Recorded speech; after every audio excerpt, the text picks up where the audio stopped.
ગુજરાતમાં ગત 2 દાયકામાં ન થયો હોય એ પ્રકારનો અસાધારણ કમોસમી વરસાદ આ વર્ષે થતાં રાજ્યના વિવિધ જિલ્લાના ખેડૂતોના પાકોને મોટું નુકસાન થયું છે।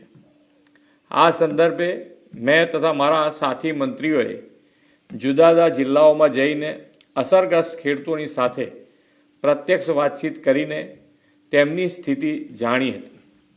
કુદરતી આપત્તિની આ ઘડીમાં ધરતીપુત્રોની વ્યથાને સમજીને રાજ્ય સરકાર પૂરી સંવેદનાથી તેમની પડખે ઊભી છે।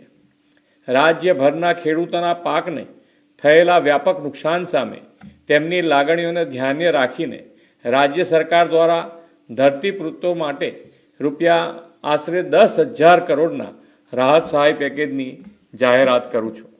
આ ઉપરાંત રાજ્ય સરકાર 9 નવેમ્બરથી ખેડૂતો પાસેથી ટેકાના ભાવે આશરે 15,000 કરોડથી વધુના મૂલ્યોની મગફળી, મગ, અડદ અને સોયાબીનની ખરીદી પણ કરવા જઈ રહી છે। અન્નદાતાઓની આર્થિક સુખાકારીની ચિંતા પોતાના માથે લઈને રાજ્ય સરકાર તેમની સહાયતા માટે હંમેશા પ્રતિબદ્ધ હતી, છે અને રહેશે તેવો વિશ્વાસ આપું છું।